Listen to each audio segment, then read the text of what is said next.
तो ये है वो स्पॉट जहाँ पर मैं जल गई थी।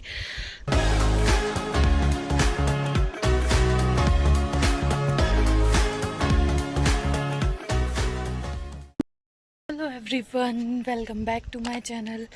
तो अभी मैं आई हूँ बाहर, थोड़ा ठंडी हवा चल रही थी तो मैंने सोचा थोड़ी सी वॉक कर लेती हूँ और यहाँ पे बैठती हूँ हवा में।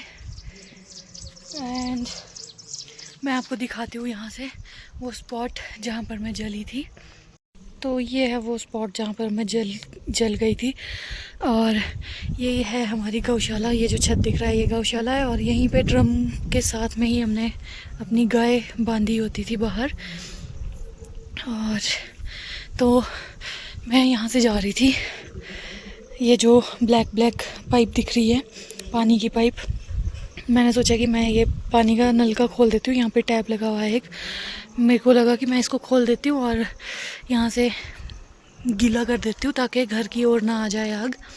और उससे पहले ही आग की लपटें मेरी ओर आ गई। तो पहले तो मैं काफ़ी चिल्लाई, मेरे को लगा कि शायद कोई आ जाएगा हेल्प करने के लिए, लेकिन घर पे ये थे नहीं घर पे। और मम्मी पापा थे, पापा पहले ही चले गए थे गाय खोलने और मम्मी जो है, मम्मी भी गौशाला के पास ही थे। तो पापा को वैसे भी कम सुनाई देता है, पापा गाय को खोल के दूसरी साइड को चले गए थे। तो पापा को तो सुनाई नहीं दी मेरी आवाज़, मम्मी को सुनाई दी। मम्मी ने बोला कि तो आवाज़ आ रही है चीखे मारने की, कोई चीख रहा है, मेरे को लगता है कि कृति जल गई। तो फिर पापा और मम्मी तो ऐसे ही, मतलब उनको कुछ समझ ही नहीं आया कि क्या करे क्या ना करे। और साथ में यहाँ पे आग भी लगी हुई थी तो वो तो आ नहीं पाए इस साइड, वो भी चिल्लाने लगे ज़ोर ज़ोर से कि कोई आ जाए हेल्प के लिए। एंड तब तक मैं बेहोश नहीं हुई थी, मैं चिल्ला रही थी और फिर मुझे लगा कि अब कोई नहीं आएगा मेरी हेल्प करने। फिर मेरे को पता नहीं कैसे मेरे दिमाग में आया कि मैं इस पाइप को खींच लेती हूँ। ये जो पाइप मैंने आपको दिखाई थी ये प्लास्टिक की पाइप है, तो ये मैंने खींची अपनी ओर और अपने ऊपर नल का खोल दिया, पानी का नल का। तब जाके मेरी जान बची, वरना तो मैं यहीं पे ख़त्म हो जाती। तो ऐसा हुआ था मेरे साथ। तब तक गांव वाले भी आ गए थे, इधर उधर से लोग इकट्ठे हो गए थे। फिर उन्होंने मुझे यहाँ से उठाकर ऊपर लाया और फिर चेयर में बांध के रोड तक ले गए। अब घर के इतने पास तक आ गई थी आग, घर के और गौशाला के पास। ये जो सूखा हुआ सा पेड़ दिख रहा है ये भी आग की वजह से ही जला है। ये इधर से सारे पेड़ जले हुए हैं। ये किसी और की ज़मीन है यहाँ पर, तो जिसकी ये ज़मीन है वो आए थे यहाँ पे आग लगाने। पहले दिन उन्होंने यहाँ पे लगाई थी हमारे घर के पास ही। उस दिन उनको मेरे फादर इन लॉ ने बुलाया अपने पास, यहाँ पर बिठाया, इसी जगह पे बिठाया और उनको समझाया कि आजकल आग नहीं लगाते हैं क्योंकि बहुत सूखा पड़ा हुआ है आजकल। भले ही सर्दियों का टाइम था लेकिन बारिश वगैरह कुछ नहीं आ रही थी उस टाइम, तो काफ़ी सूखा पड़ा था। तो पापा ने उनको अच्छे से समझाया कि आग मत लगाओ, अभी तो मिट्टी में भी आग लग जाती है इस टाइम पे। लेकिन वो समझे ही नहीं। अगले दिन फिर से आ गए और अगले दिन उन्होंने यहाँ गौशाला के नीचे की साइड से आग लगा दी, जो कि हवा से एकदम से भड़क गई और हमारे घर की ओर आ गई।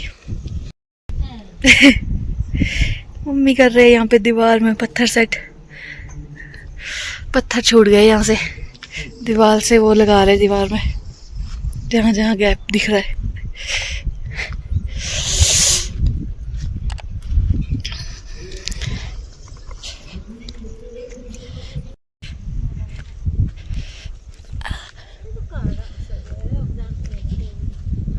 नीचे नहीं गिरना।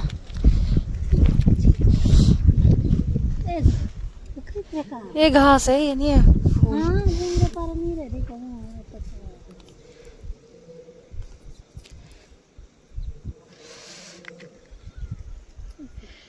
यहाँ पे ये वाला अच्छा था, ये वाला फूल भी, पर लगा ही नहीं इसमें इस बार। इधर से भी लगाए थे मैंने, इस साइड को भी नहीं। इतनी तेज हवा चलती है इधर।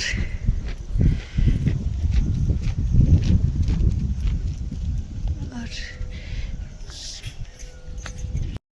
मैं आ गई हूँ अंदर रूम में बैठने, क्योंकि बाहर लग गई है धूप और धूप में मैं बैठ नहीं सकती। तो मैंने सोचा रूम में बैठ जाती हूँ, यहाँ पे ठंडी हवा आती है, तो यहीं बैठ के हवा का मज़ा ले लेती हूँ। और मैं ज़्यादा देर तक चल भी नहीं सकती हूँ, मतलब चल तो सकती हूँ वैसे, तो मेरे को कोई दर्द वर्द नहीं होती है चलने में, लेकिन मेरे को होती है खुजली जब मैं ज़्यादा देर तक खड़ी रहूँगी या चलूँगी। तो अगर मैं बैठी भी होंगी तो फिर भी मेरी लेग्स स्ट्रेट होनी चाहिए। अगर नीचे लटक रही होगी, जैसे चेयर पे बैठते हैं हम, जब टांगे नीचे लटकती है तब भी मुझे बहुत खुजली होती है। सीधे सीधे में तो मैं चल लेती हूँ, लेकिन अगर जैसे हमारे यहाँ पहाड़ों पे चढ़ना उतरना, तो वो नहीं कर पाती हूँ मैं। सीधे में चल लेती हूँ, और चलने की वजह से बहुत ईचिंग होती है, तो इसलिए ज़्यादा देर तक चल भी नहीं सकती। अगर ठंडी ठंडी हवा चल रही होगी ना, तब मैं चल सकती हूँ। तो अभी ठंडी हवा चल रही थी तभी गई थी मैं बाहर, लेकिन अब धूप निकल गई है तो मैं अंदर आ गई हूँ रूम में। तो मेरे को ऐसे बैठना पड़ता है अपनी लेग्स स्ट्रेट करके। और दिखाती हूँ मैं आपको एक चीज़। ये वाली लेग देखो आप, ये यहाँ से कितनी पतली हो गई है। ये जलने की वजह से नहीं हुई है ये ऐसी। ये है आईजीएमसी का कमाल।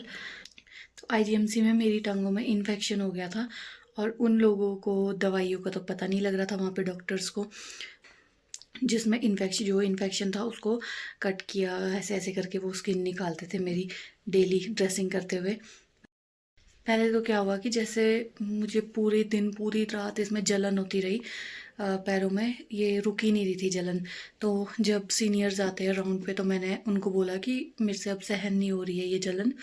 फिर जाके उन्होंने बोला कि ड्रेसिंग खोल के दिखाओ मेरे को कि क्या कंडीशन है। तो उन्होंने देखा और इसमें इन्फेक्शन हो रहा था। फिर उन्होंने बोला कि इमीडिएटली ऑपरेशन करना पड़ेगा, अभी इनको इन्फेक्शन फैल रहा है। उस वक्त मेरे हस्बैंड की डॉक्टर के साथ बहुत बहस भी हुई थी, क्योंकि इन्फेक्शन ऐसा तो नहीं है कि एकदम से ही फैला वो 1-2 घंटे में, 3-4 दिन से फैल रहा था इन्फेक्शन। लेकिन जो ड्रेसिंग कर रहे थे डॉक्टर्स, उनको पता ही नहीं लग रहा था कि इन्फेक्शन फैल रहा है। और तो ऐसे ऐसे उनकी बहस हुई बहुत सारी कि क्या आपके डॉक्टर्स को कुछ पता नहीं लग रहा है, जो ड्रेसिंग कर रहे हैं उनको दिखाई नहीं दिया कि इन्फेक्शन फैल रहा है क्या, मतलब बहुत कुछ हुआ। फिर ऑपरेशन करवाना पड़ा। अब हम डॉक्टर्स नहीं है तो हमारे को क्या पता क्या सही है क्या गलत है। हमें उस वक्त लगा कि शायद ऑपरेशन ही करवाना पड़ेगा। तो ऑपरेशन करवाया, तो उन्होंने इस लेग के छिलके उतार के इसको इतना पतला कर दिया। और उसके बाद भी यहीं पर ख़त्म नहीं हुई कहानी। उसके बाद भी वो जब शाम शाम को मेरी ड्रेसिंग करते थे, तो मुझे ड्रेसिंग रूम में बुला के वहाँ पे भी थोड़ी थोड़ी स्किन निकालते रहते थे। और उसके बाद जब हम पीजीआई गए, पीजीआई में एक दिन भी मुझे, मतलब एक बार भी मुझे उन्होंने कट नहीं लगाया। जो भी मेरी इन्फेक्टेड स्किन थी, उन्होंने वो ड्रेसिंग कर करके ही ठीक की, दवाइयाँ चेंज कर करके। रोज़ वो दवाइयाँ चेंज करते थे, आज एक दवाई कल दूसरी दवाई, ऐसे ऐसे करके। और शिमला में एक ही दवाई लगाए जा रहे थे मेरे को, क्योंकि उनको दवाइयों का कुछ पता ही नहीं था। और एक स्टेज ऐसी आ गई थी जब उन्होंने इन्फेक्शन को हटाने के लिए, इन्फेक्शन रोकने के लिए इसमें विनेगर लगाया। मतलब खुद ही सोचो आप, कट होगा अगर आपको लगा हुआ और वहाँ पे आप विनेगर लगा दोगे तो कितनी जलन होएगी। और उन्होंने ये विनेगर से साफ़ किया ऐसे रगड़ रगड़ के। उस वक्त मेरे को ऐसा लग रहा था जैसे मेरे को फिर से आग के बीच डाल दिया इन लोगों ने। वो उन्होंने 2 बार किया था वो प्रोसेस विनेगर वाला।